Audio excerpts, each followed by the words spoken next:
Hi guys, so now we are going to go through the Daubert motion to try to exclude the testimony of Nicole Alexander. I put her down as a digital expert. I'm not quite sure exactly what the right term, maybe we'll probably get to that, but I did a long series because her entire deposition testimony was added to the docket, so I went through every word of it. And I think it was like ended up being about 10 parts, 8 or 10 parts or something like that. It was a long, long process. I've said this before, I haven't actually seen her actual report. She may well be, her report may be amazing. What troubled me was she was being asked questions in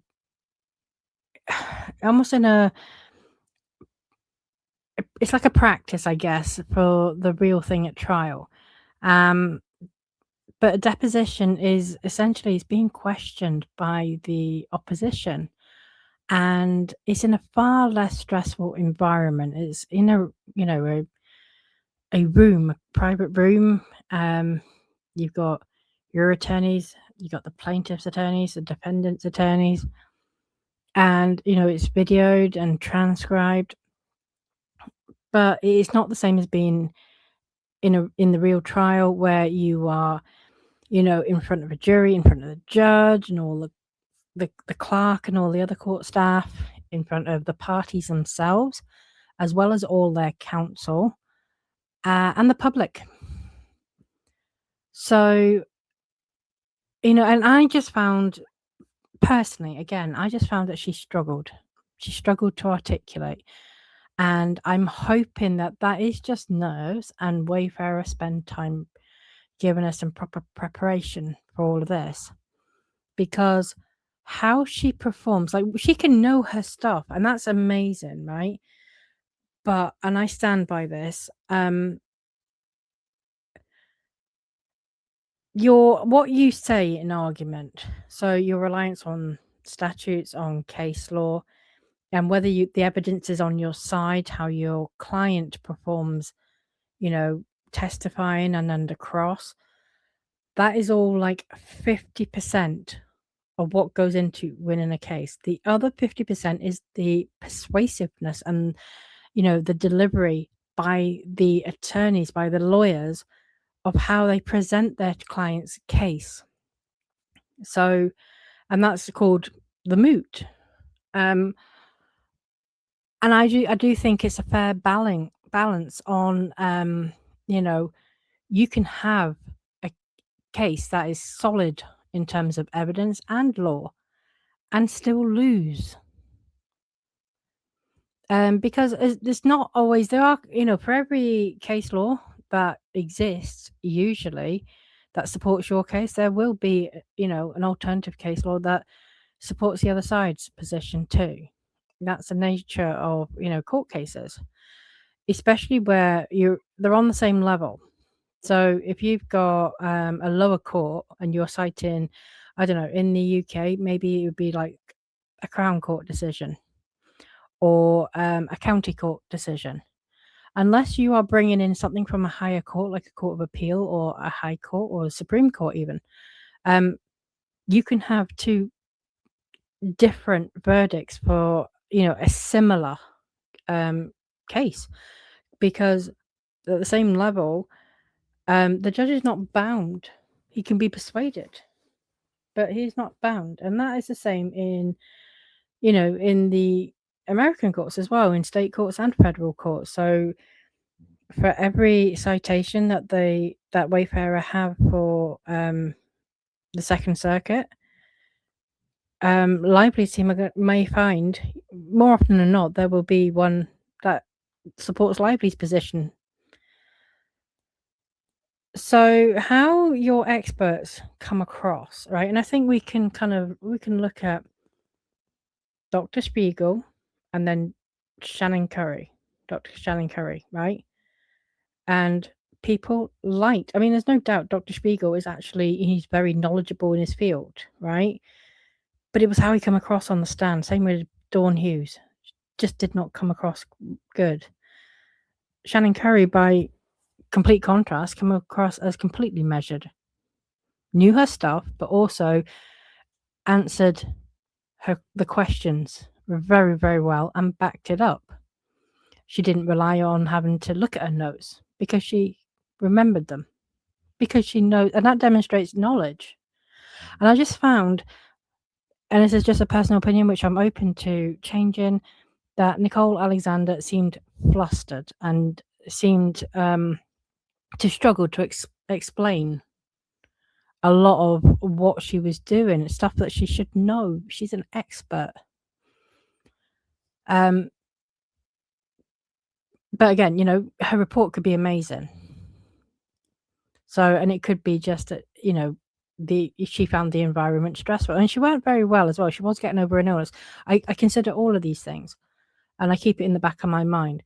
But if she performs like that at trial, the same way she did in her deposition, I don't think it's going to look great. I don't think it's going to look overly helpful for Wayfarer. So hopefully that will be fine-tuned. But we're going to go into this Dalbert motion that Lively is as filed to try to exclude her. Now, the other Dalbert motions from Lively have been, for each expert, they've been between sort of 12 and 25 pages long. This is 43 pages long. They really want to push her out, or at least some of her testimony. So let's go through, but this is going to take a little longer. Okay. Plaintiff Blake Lively respectfully moves to exclude the testimony of Nicole Alexander, whom defendants plan to offer as an expert witness to rebut the opinions of Doctors Ashley Humphreys and Dina Maislin regarding defendants' manipulation of online commentary about Miss Lively and the reputational harm she suffered as a result, pursuant to Rule 702 of the Federal Rules of Evidence and Dalbert. Introduction. Ms. Alexander's testimony requires exclusion for multiple independently fatal reasons. Ms. Alexander intends to opine that, redacted, in an effort to rebut the opinions of Dr. Maislin, who concluded that defendant's strategic manipulation of online conversations caused the marked negative shift in online sentiment towards Miss Lively and her brands. Ms. Alexander did not analyze Dr. Maislin's dataset of more than 1 million pieces of data and offers no opinions on it, and instead offers new opinions based on an entirely distinct set of data. All of Ms. Alexander's opinions are new ones disguised as rebuttal testimony, which alone warrants their exclusion. Nor is Ms. Alexander qualified to offer any of them. While Miss Alexander concedes her education does not equip her to offer the opinions, neither does her professional background, comprised primarily of 2 marketing jobs at 2 companies she held for around 4 of the past 10 years. Her lack of specialized knowledge is apparent in her report and deposition testimony, during which Ms. Alexander didn't know virtually anything about the academia on which her opinions purportedly rely, and could not explain why artificial intelligence detection software was highly confident that more than half of the text in her report was AI generated. And I can't disagree with Lively here, because that is how it came across, and that's how I took it as well. Like, there was so much where AI was saying that she was, generating her report. Well, the AI detection software picked up a lot of her report and said that it was quite confident. It was a high probability that more than half of the text in her report was AI generated. That's a problem. That is going to be a problem. So, in a rare moment, I agree with Lively, and I feel nauseous saying that. If Miss Alexander survives the threshold inquiry into her background, which she should not, her opinions require exclusion because they are irrelevant and unhelpful. Redacted. Leaving aside that members of a jury can compare dates without the help of an expert. Miss Alexander's own admission that she cannot, and further analysis would be required to connect her opinions to the ultimate question of the case, whether defendants engaged in a coordinated manipulation campaign, renders her opinions irrelevant. If Ms. Alexander somehow meets her burden on experience and relevance, Rule 702 B to D necessitates her exclusion. Ms. Alexander cannot meet her burden under Rule 702B because she admitted her data is not representative of online commentary about Miss Lively, is 96 times smaller than Dr. Maislin's dataset, and is riddled with errors of which Miss Alexander was unaware and could not explain during her deposition. Miss Alexander also cannot meet the requirements of Rule 702C because she admittedly did not apply any recognized methodology and relies exclusively on her own ipse dixit that cannot bridge the gap between her data and her opinions. And just to remind everyone, Dr. Maislin also did not rely on any recognized methodology. She literally, created methodology to use specifically in this case. It's not something that's widely accepted in the industry, and it has not been used before. Finally, Rule 702D requires Miss Alexander's exclusion because whatever methodology she applied, she did not do so reliably to the facts in the case. Miss Alexander cannot shoulder her burden for each of these reasons, any one of which alone requires her exclusion. Factual background. So Miss Alexander possesses an undergraduate degree from New York University in Leadership and Management and an Executive MBA and a Master of Studies degree in Artificial Intelligence, Ethics and Society, which she received in 2014 and 2025, respectively. Miss Alexander was last employed at Meta, where she worked for 2.5 years in the Business and Product Marketing division, promoting Meta's business-to-business products, before leaving in 2023 due to organizational changes. Prior to Meta, Miss Alexander worked in the Global Innovation Department at a company called Ipsos between 2019 and 2020. Ms. Alexander serves as an adjunct professor of a class that educates practitioners or future practitioners about how to look at AI from a strategic perspective, from an executionary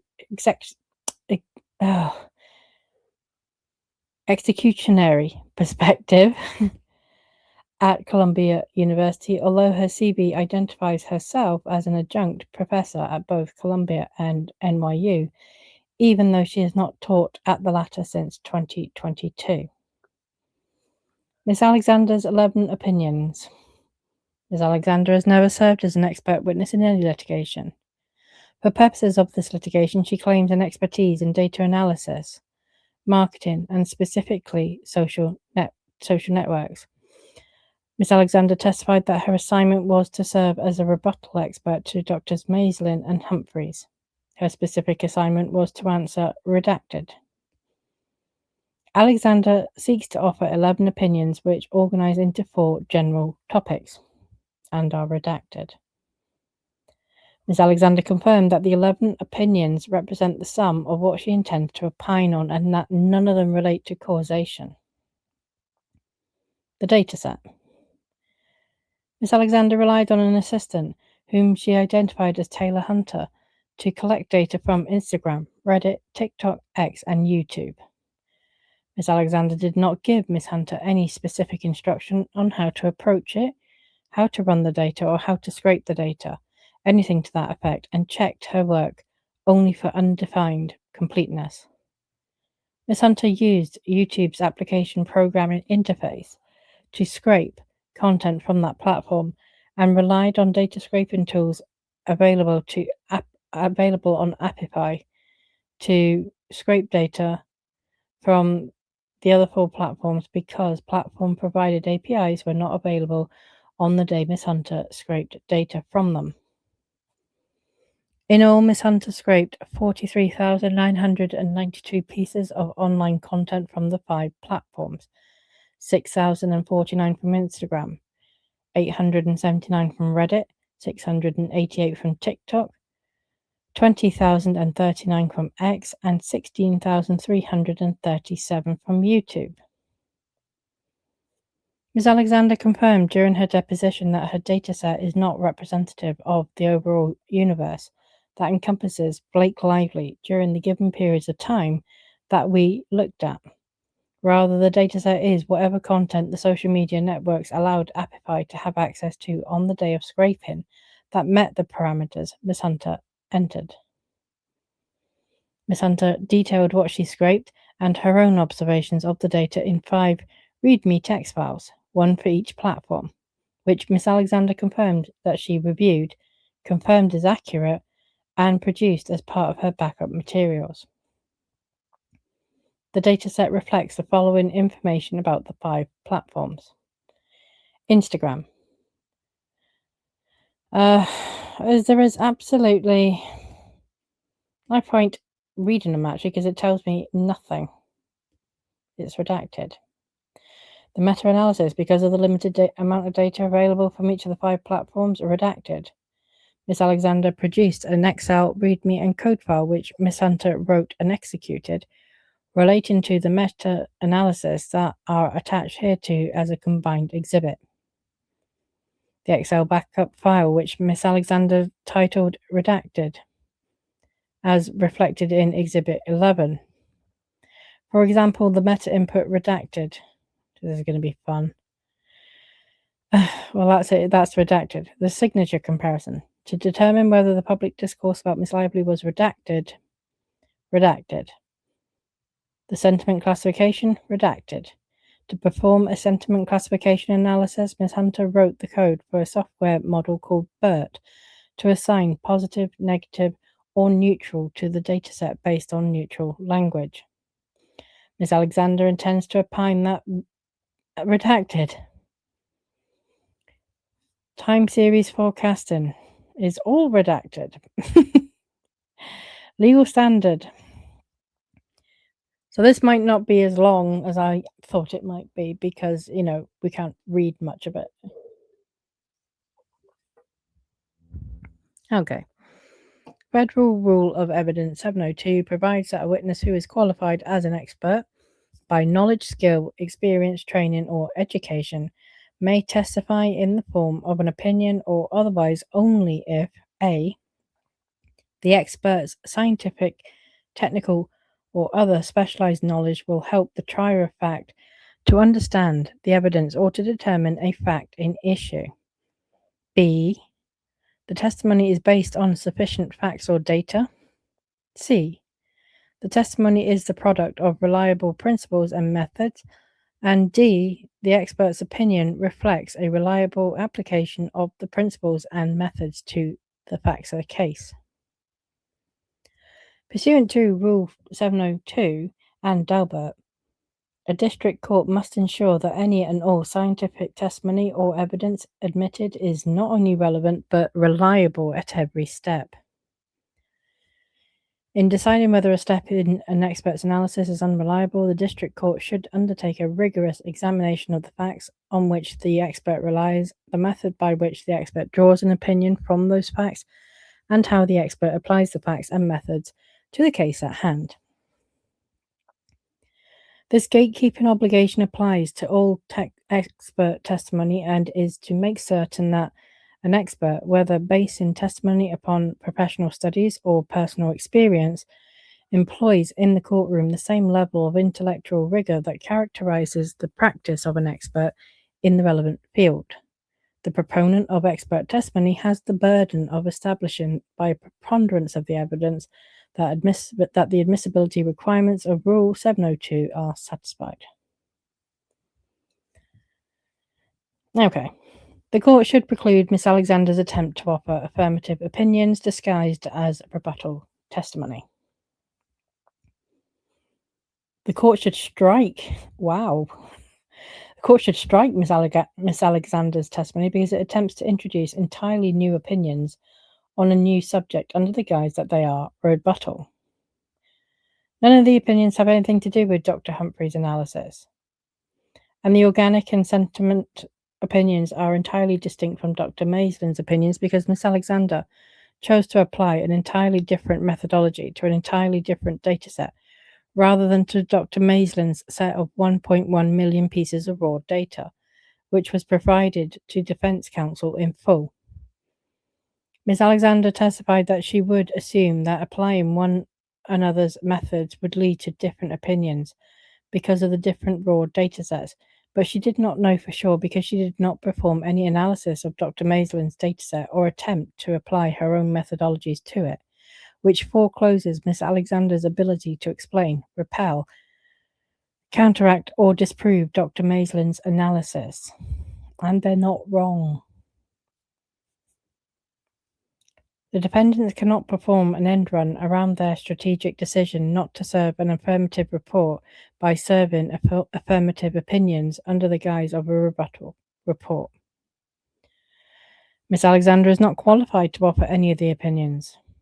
Ms. Alexander cannot meet the threshold requirement of demonstrating that she is qualified as an expert by knowledge, skill, experience, training, or education to opine on any of the opinions. She conceded that her undergraduate degree is not relevant to any of her opinions other than affording her access to marketing jobs. Her testimony about the relevance of her postgraduate studies, that she took a class in data analytics and learned how AI is leveraged pro or con in marketing, does not provide her with specialized expertise. Neither the college course Ms. Alexander teaches nor the book she authored is relevant here, as none of the opinions relate to the focus of those activities, the ethical use of AI. Without relevant experience in education or academia, Ms. Alexander must but cannot demonstrate that her various marketing positions for large corporations provide her with knowledge necessary to offer any of the opinions. Ms. Alexander is not qualified to offer the Dalbert opinion. The court can exclude the Dalbert opinion without analysis because Ms. Alexander does not possess a law degree. She is not a lawyer and is not an expert on Dalbert. And she only knows about it from a Google search. She also cannot testify about legal conclusions. Ms. Alexander is not qualified to offer the harm opinions. Ms. Alexander lacks the qualifications necessary to opine on redacted. Ms. Alexander does not have a degree in finance, economics, accounting, mathematics, statistics, cinema economics, box office forecasting, media distribution, entertainment finance, or the entertainment, alcohol, or hair care industries. The marketing roles she has filled for various companies do not qualify her to opine on any possible topic relating to Miss Lively's businesses. Ms. Alexander confirmed as much by testifying that her position at Meta provided her only with marginal experiences analyzing data by overseeing a team that would look at things like social graph, clickstream data. Whatever marginal experience Ms. Alexander has analyzing data during her 2 years working at Meta does not equip her to analyze documents showing in-depth financial and other performance metrics in the business sectors relevant here.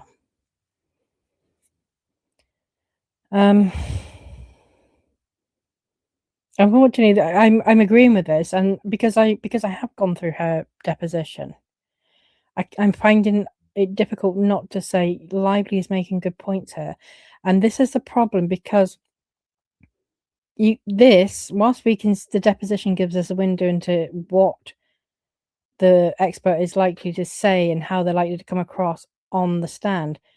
These Dalbert motions give us a window into how the cross-examination is likely to look.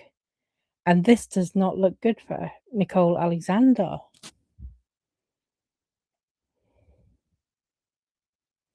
Again, I do keep an open mind, but, I know people want my opinion, so I'm giving it.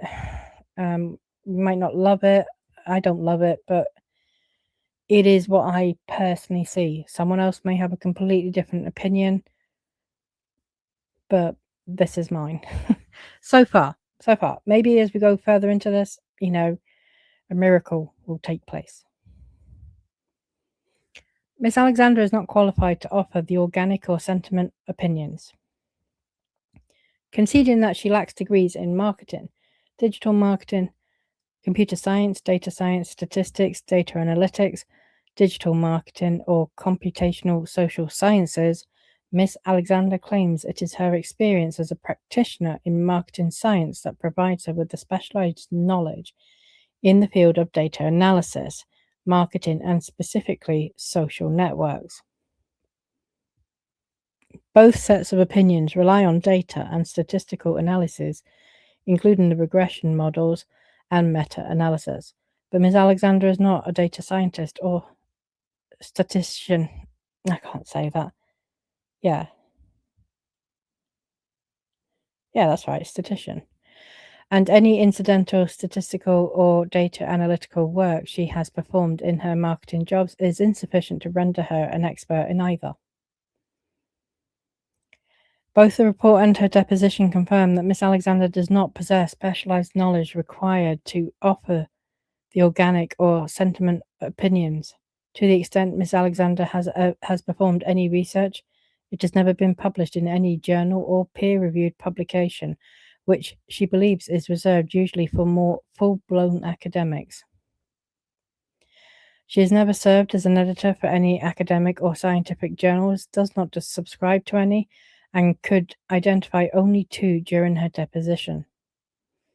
Ms. Alexander's lack of specialized knowledge with her own purported field of expertise was apparent when she could not answer basic questions about the primary journal articles on which she purported to rely. Redacted, but Ms. Alexander could not define computational social sciences. And they've quoted her, "I don't know how I would define that." Explain how she identified the Graham article since she did not regularly read the Journal of Computational Social Sciences. And then they've quoted her, "I don't know how I identified it." Summarize its contents other than repeating the title. And they've quoted her, "The article in and of itself is about coordinated networks and the toolkit that authors use to identify them. Or identify the parts of it that supported her signature comparison." Miss Alexander's unfamiliarity with the academia cited in her report is consistent with the 100% probability prediction by AI detection software that the paragraphs in the report describing this academia were AI generated. In total, AI checker software predicted the same or all of 96 of the 200 paragraphs in Miss Alexander's report, with a total of 170 out of 200 paragraphs reflecting a probability of at least 80%. Notwithstanding that the same software found that certain paragraphs in her report, largely describing her own background, had a 0% chance of being AI generated, Ms. Alexander denied having used generative AI and blamed the AI checkers as inaccurate. Ms. Alexander offered a similar denial when confronted with multiple citations in the report that appeared hallucinated, which the report defined as redacted, even though the citations met that definition. Ms. Alexander's inability to substantively engage with the literature on which she relies, coupled with indicia of generative AI usage, undermines her credibility. Yep. After being unable to testify about the academia in her report, Ms. Alexander emphasized that her opinions in any part of the report that does not include a citation depend only on her own personal knowledge and practitioner work. Whatever professional experience Ms. Alexander may possess by virtue of her various marketing positions does not provide sufficient specialized knowledge to opine on the ultimate question in this case, which she understands is redacted. Miss Alexander admitted that she did not know all the factors to be able to answer how someone could make a coordinated campaign appear organic, and lacked experience to assess forms of coordinated activities other than those that rely on the use of bots or bot farms, which she encountered while at Meta. Given her limited experience at Meta, Miss Alexander conceded that the organic and sentiment opinions required her to put on a different hat. They quoted her, "Do you want me to put my meta hat on, or do you want me to speak from the perspective of an expert outside of Meta?" Because there's two different answers to what she would consider a coordinated manipulation campaign. Her admission that her expert hat is different from her Meta hat is consistent with the fact that all three of the professional experiences that Miss Alexander claims make her qualified to offer the organic and sentiment opinions relate to the use of bots as opposed to online manipulation via other non-bot means. The court may properly conclude that Miss Alexander is insufficiently qualified to offer the organic and sentiment opinions because her alleged expertise is too general or too deficient to satisfactorily proffer any of the necessary explanations.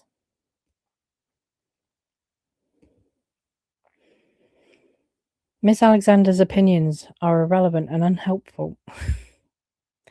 Miss Alexander's testimony requires exclusion because it has no tendency to make the existence of any fact that is of consequence to the determination of the action more probable or less probable than it would be without the evidence. Miss Alexander's admission that her dataset is not a representative sample of online discourse about Blake Lively alone is fatal. Whatever her non-responsive dataset may show provides no direct link to the ultimate question of whether, in Miss Alexander's own words, redacted. Miss Alexander admits that she does not intend to offer redacted. Miss Alexander confirmed that she reached the organic or sentiment opinion solely based on being redacted.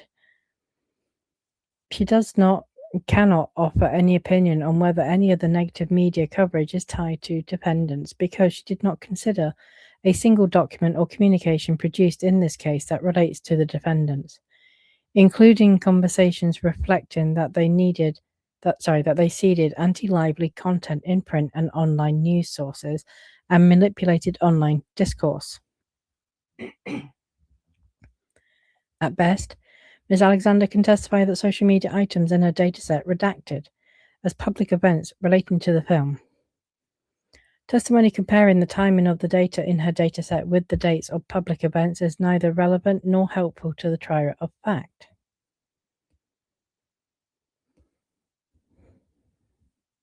Permitting Ms. Alexander to testify about irrelevant findings will mislead rather than assist the finder of fact. Rule 702B requires Ms. Alexander show that her opinions rely on sufficient facts and data, which means that a data sample must be adequate, the data gathering techniques reliable, and the conclusions drawn demonstrated to be statistically significant. Expert opinions based on inaccurate data are useless.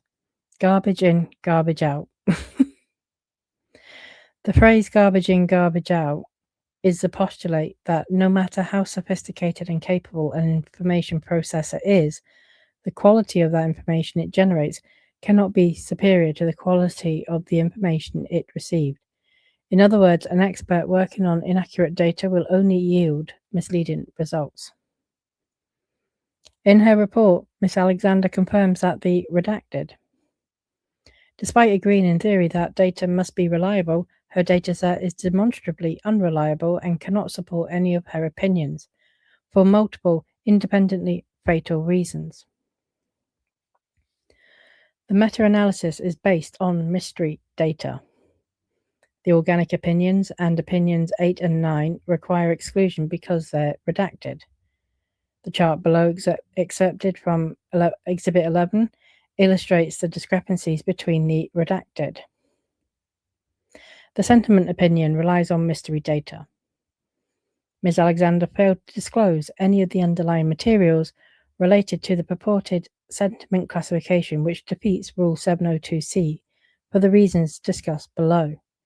But the minimal amount of information she did disclose about the basis for her sentiment opinion in Figure B3 redacted.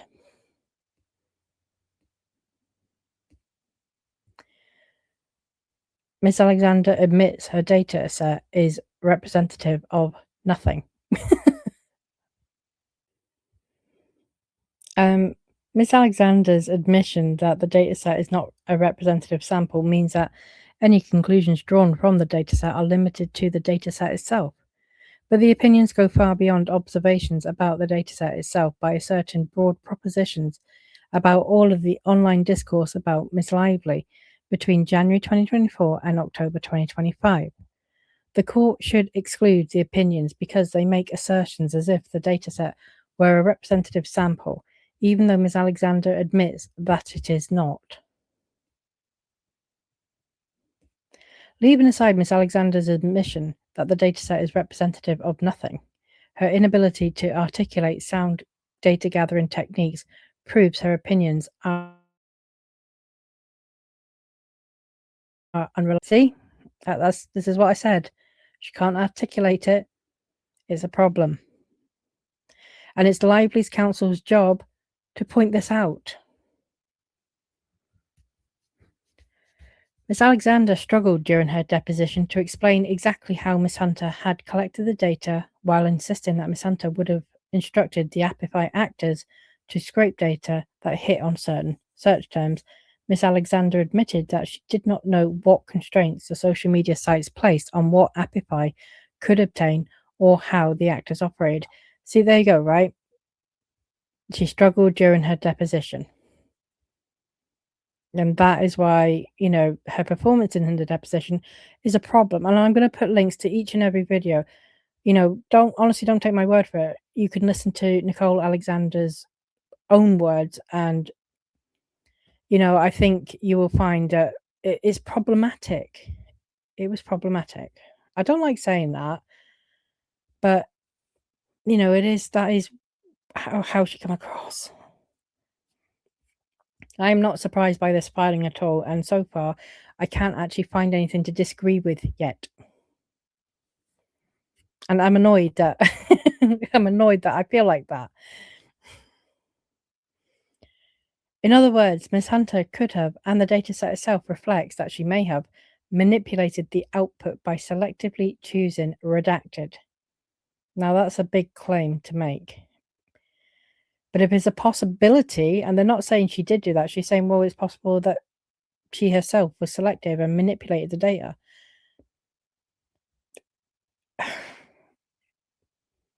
When they present that to the jury, unless someone can rebut that successfully and, convincingly, then that is going to leave room for doubt.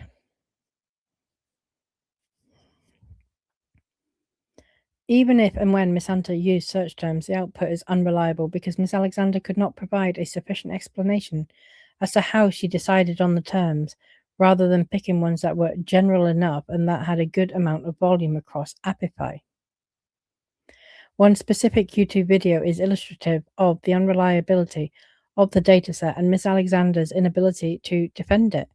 She was not sure of the specific reason why Miss Hunter collected only exactly 200 comments out of a total of 8,652 comments on a YouTube video of the film's trailer, but could only assume it was because there is a maximum amount of comments that are available via API.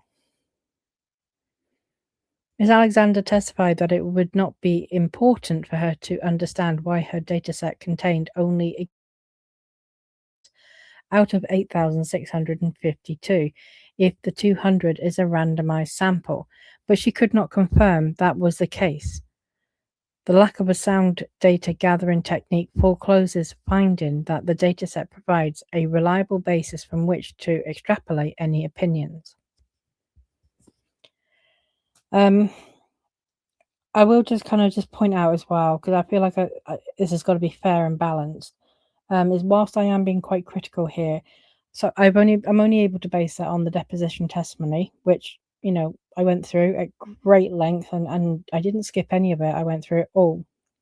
So my criticism of Nicole Alexander does come from that, and what Lively's team are writing here does seem to support that. However, I can't see her report because it's filed under seal.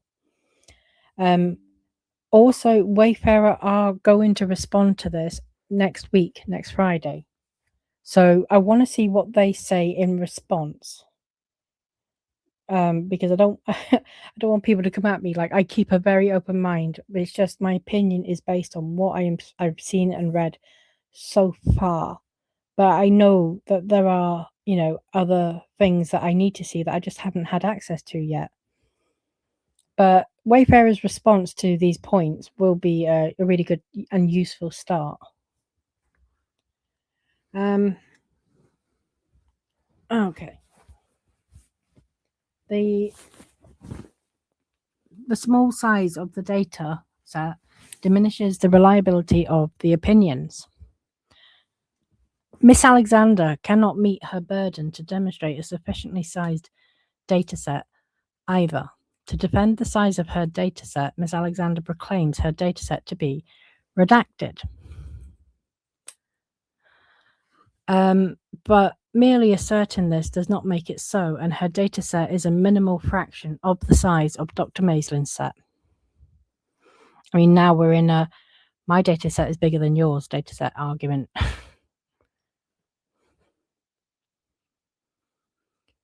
Miss Alexander has made no attempt to explain why her dataset is 96 times smaller than Dr. Maislin's data, and confirmed it did not strike Miss Alexander to question why her dataset contained less than 1,000 pieces of data from Reddit, as compared to 250,000 in Dr. Maislin's set from Reddit in half the amount of time.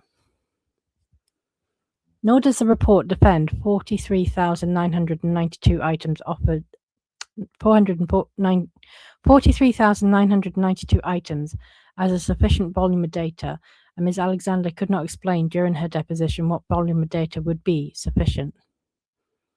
She testified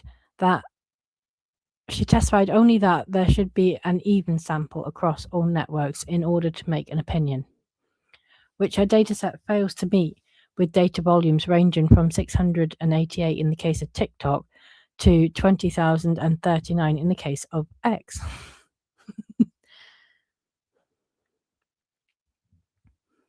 Whatever Ms. Alexander may say to defend making opinions based on 43,992 items, she must justify why the majority of her opinions rely only on a subset of that already insufficient number.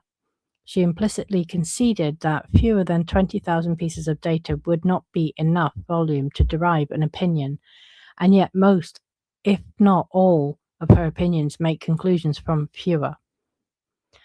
Something's redacted. Miss Alexander cannot support any of her opinions with her limited dataset, as her own testimony confirms. The dataset contains inexplicable errors.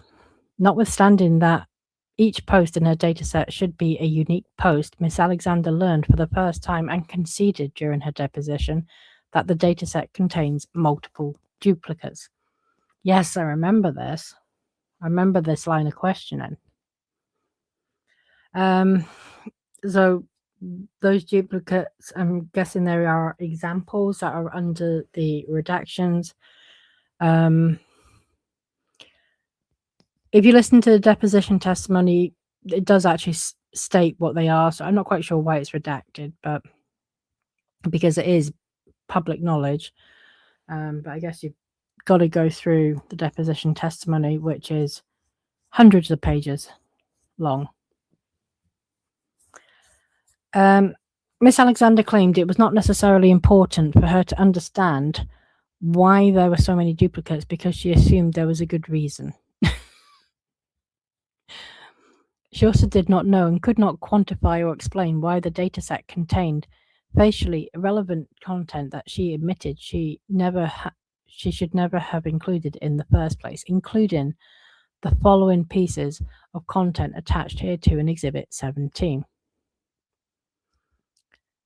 I remember these now. Oh, this is bringing back memories. So these are some of the quoted pieces of data. Paying their effing salaries and pensions. What the fuck is wrong with us? That's $5 billion we sent to Ukraine this week. It would be great when the grift ends. Something redacted. MJF is better than us, and we all know it. Pretty sad. Adam Cole with his henchmen and the devil garbage. Can't wait till MJF kicks his chulo, and ends the story. I'm not entirely sure what all of that meant, but I'm sure people in the comments can inform me on that. Sabrina Carpenter reflects on the end of her run opening the Eras Tour. Frances Bean Cobain pays tribute to her father, Kurt Cobain, 30 years after his death. Okay, and this show, of course, what's your comfort read song show? Choose what makes your heart bloom.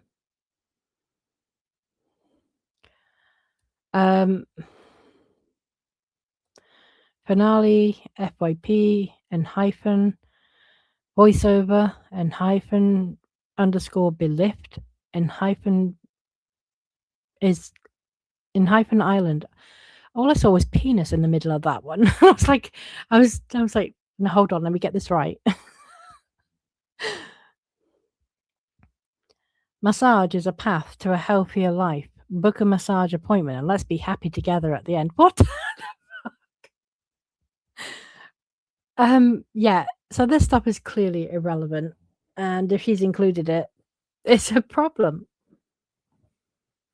If nothing else, it shows that she has not checked her work, and made sure that it is accurate before submitting it, which is incompetent. Miss Alexander's willingness to rely on insufficient facts and data raises concern with respect to all of her opinions. Miss Alexander's lack of familiarity with the collection, contents, and outputs of the dataset renders her opinions unreliable. Miss Alexander's lack of involvement and familiarity with the collection, contents, and output of the dataset renders its reliability highly suspect. Ms. Alexander confirmed that she outsourced all of the work related to her dataset to Miss Hunter with minimal oversight. Yeah, that bothered me. Like, this woman was getting paid a hell of a lot of money, and she basically outsourced all the work for someone else to do, and then just included it in a report. Miss Alexander's difficulty defending any step of the dataset collection, especially when coupled with her inability to substantively engage with any of the academia and her apparent improper reliance on AI, discussed above, provides reason to doubt the reliability of all of her opinions. Whereas here, an expert opinion is based on data, a methodology, or studies that are simply inadequate to support the conclusions reached. Daubert and Rule 702 mandate the exclusion of that unreliable opinion testimony. Rule 702C requires excluding Miss Alexander's opinions. Even if Miss Alexander's data was sound, Miss Alexander does not employ a sound methodology or even a clearly identifiable one to reach any of her opinions. The trial court's gatekeeping function requires more than simply taking the expert's word for it. Neither Daubert nor the rules require a district court to admit opinion evidence that is connected to existing data only by the ipse dixit of the expert, and in such cases, a court may conclude that there is simply too great an analytical gap between the data and the opinion proffered. Okay. All right.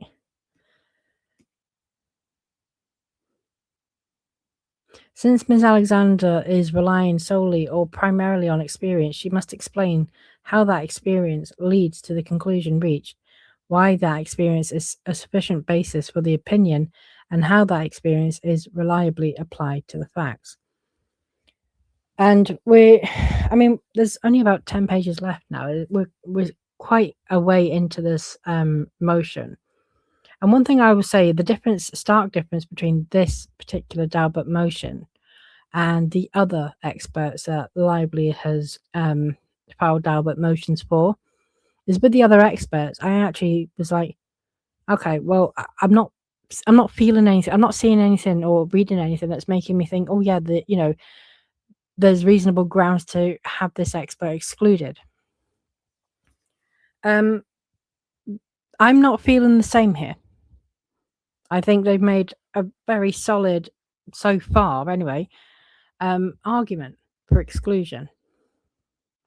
And I know what they're saying is correct because of the deposition, because of Nicole Alexander's own answers in the deposition. It was I forgot how troubled I was by her as an expert witness, and like, I didn't remember all the exact reasons, but this has just refreshed so much. Yeah, I'm really concerned. I think she could actually harm Wayfarer, to be honest. And I think I did say that it might be better for Wayfarer to just choose to withdraw her, unless they've got a good opposition next week.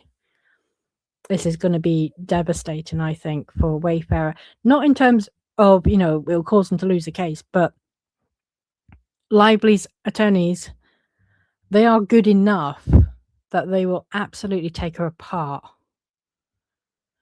Because if she doesn't know what she's talking about, she's used AI, she's got someone else to do the work and hasn't really, supervised that person.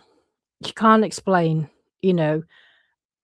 terms and various tools and methods that are, widely used in the field that she's purporting to be an expert in, then all of this is incredibly damaging.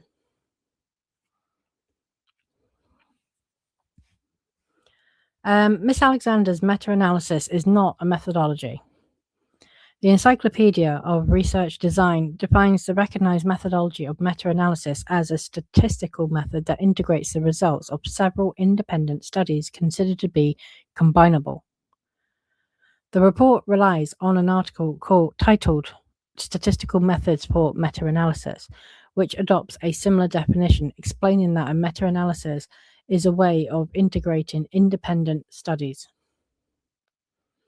Meta-analysis is the rubric used to describe quantitative methods for combining evidence across studies.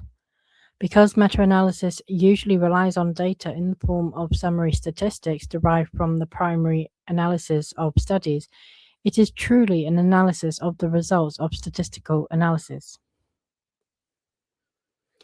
A meta-analysis relies on statistical methods to figure out a solution to the problem of how to combine the results of studies using different scales of measurement.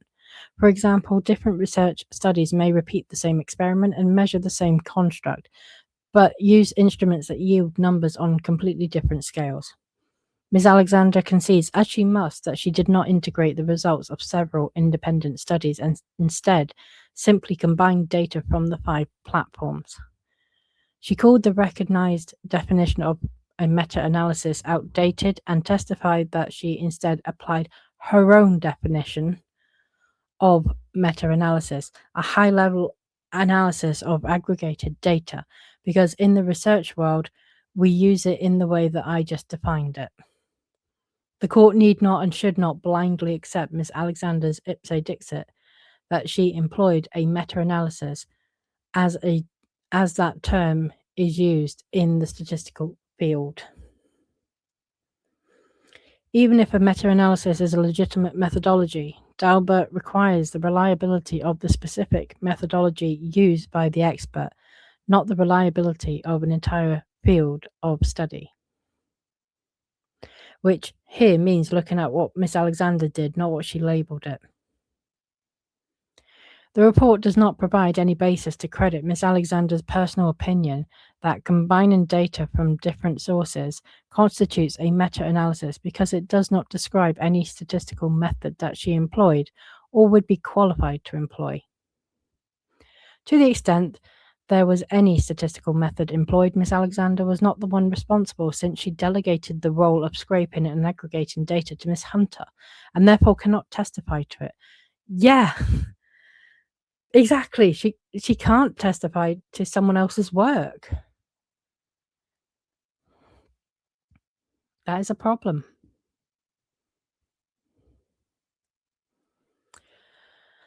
The signature comparison is not a methodology. Miss Alexander's signature comparison analysis amounts to a "because I said so" explanation that the court need not and should not accept. Much like Lively's claims.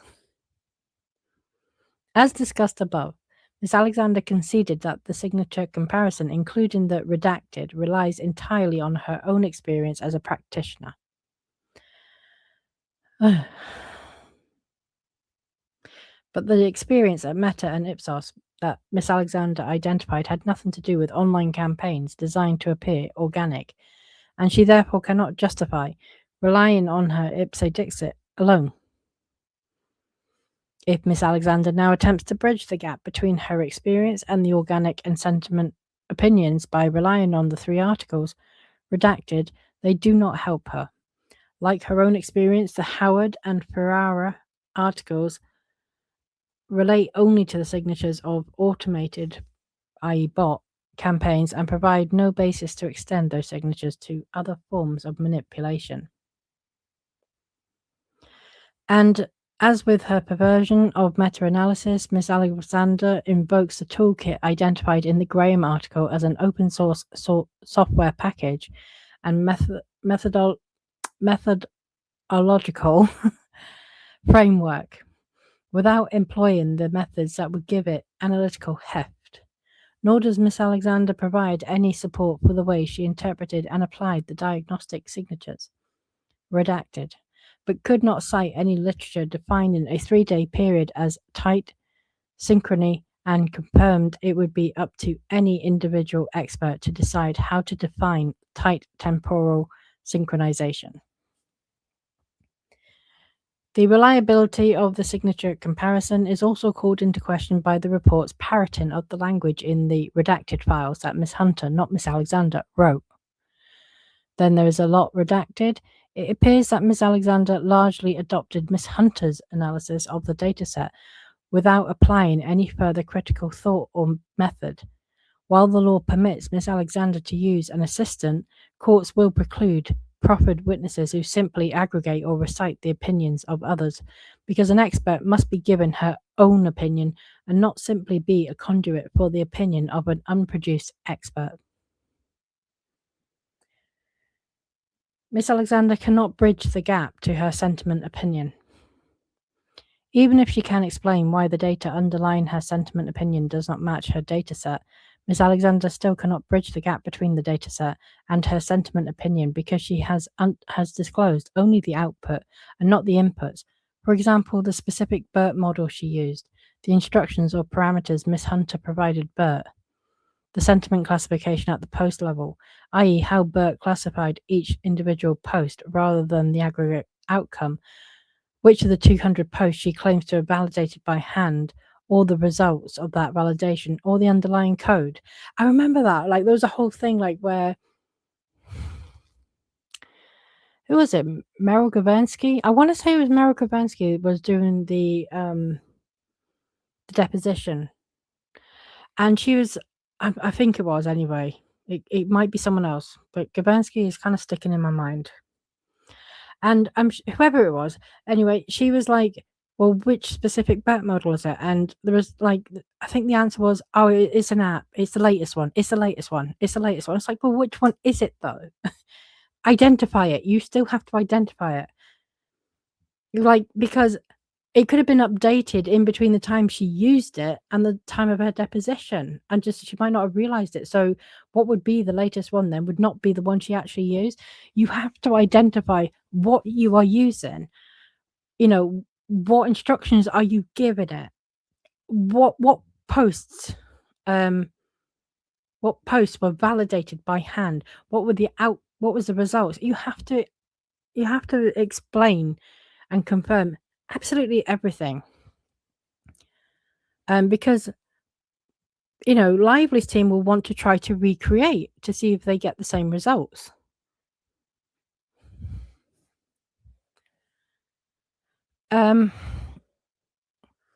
Okay. Without any of that information, it is impossible for a court or adversary to test or a jury to assess the reliability of Miss Alexander's sentiment classification. Yeah, it is. There is no way, for example, to understand how Ms. Alexander classified each of the individual posts in the dataset, or to confirm that it classified as neutral all of irrelevant posts identified above. Ms. Alexander's only justification for failing to disclose any information necessary to understand how she reached the sentiment opinion is that Ms. Lively's expert should be able to recreate it. But Ms. Alexander shoulders the burden to bridge the chasm. The purported output of the sentiment classification proves its unreliability. For example, redacted. Ms. Alexander did not apply any methodology when choosing date ranges. Right, we've not got long to go. There's only 4 pages left, and one of them is likely to be just a signature page. Ms. Alexander's admission that Ms. Hunter collected data spanning January 2024 to October 2025 based on the volume of data that was available, rather than based on any methodological reason, confirms she did not apply any method, let alone a reliable one, to determine the relevant dates for the opinions. Leaving aside that the amount of data in the dataset is overinflated due to errors and unreliably small, the lack of any methodological reason for selecting the date range is confirmed by the fact that few, if any, of the opinions actually rely on the full data set. While the report is opaque as to the specific time ranges that support each of her opinions, Ms. Alexander admits that she decided what opinions to make based on data that she felt was the most substantive, and without making any assumptions on smaller datasets. Opinion 1 illustrates Ms. Alexander's arbitrary selection of the date ranges. Ms. Alexander admitted in her deposition that she limited that opinion to the 6-month period between August 2024 and February 2025 because she didn't have enough volume of data in order to offer that opinion through the larger frame of time that I was hoping to look at. Then something's redacted. If true that Miss Alexander was hoping to look at the larger frame of time, she must have had another reason for failing to do so, because she had nearly the same amount of data for both time frames. See, now they're drawing adverse inferences now. Well, if she wanted to look at the larger frame of time, there's no reason she couldn't have done that, unless she found something which would have been detrimental to Lively, is actually what that sentence means. So Lively's team are now going to leap on that and frame it as she's obviously found something that would back up Lively's case. And although there's no evidence of that, the jury will bear it in mind, and some people may be persuaded by it.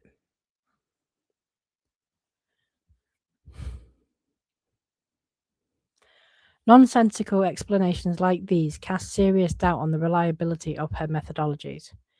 Ms. Alexander's cherry-picking of different time ranges based on her own feelings and for no other reason than a supposed inability to collect a large enough sample size requires her exclusion. Ms. Alexander's harm opinions do not rely on any methodology. Redacted. Ms. Alexander's failure to describe any analysis supporting these opinions requires their exclusion. The report claims opinion 8 is based on redacted that Ms. Alexander does not identify, and she otherwise fails to bridge the divide between that undisclosed data and the opinion. Nor does Ms. Alexander describe any methodology or her requisite experience as to how she reached opinion 11 on business outcomes generally or on the hair and alcohol industries specifically. At the bottom, Ms. Alexander asks the court to accept an undisclosed black box, a set of aggregate outputs that do not match her own dataset and her own ipse dixit, without the information necessary to validate or reproduce her results. The law requires far more. Yeah, I can't argue with that.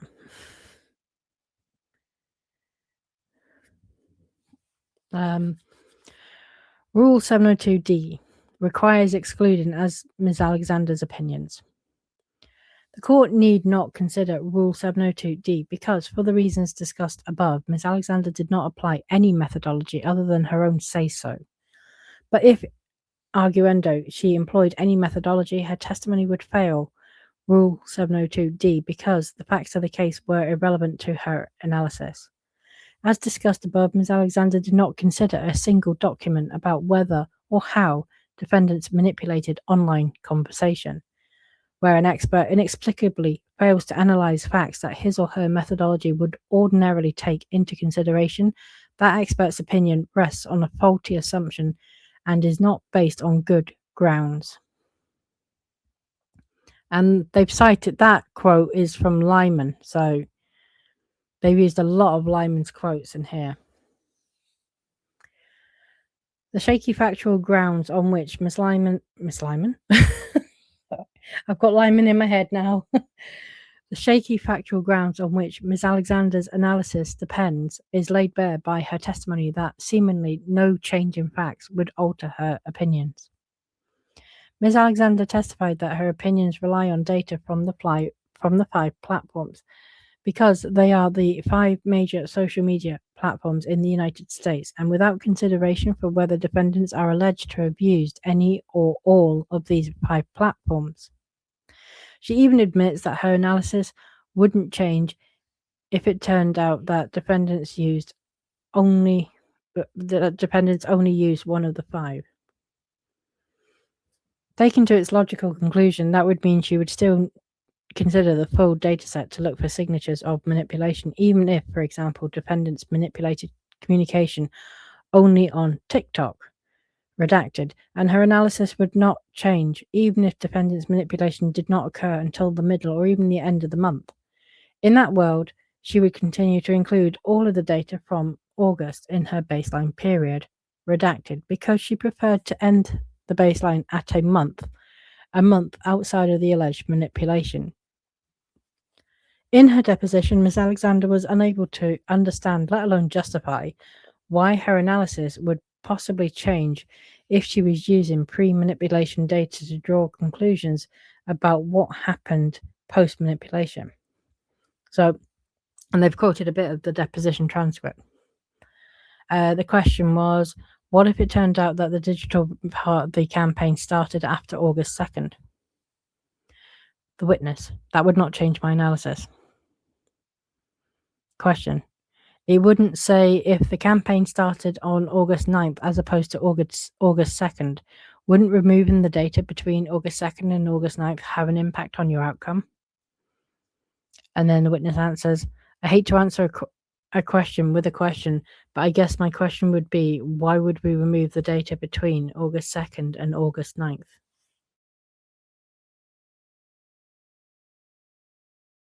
Well, I suppose the answer to that question would be because the manipulation didn't occur until that point.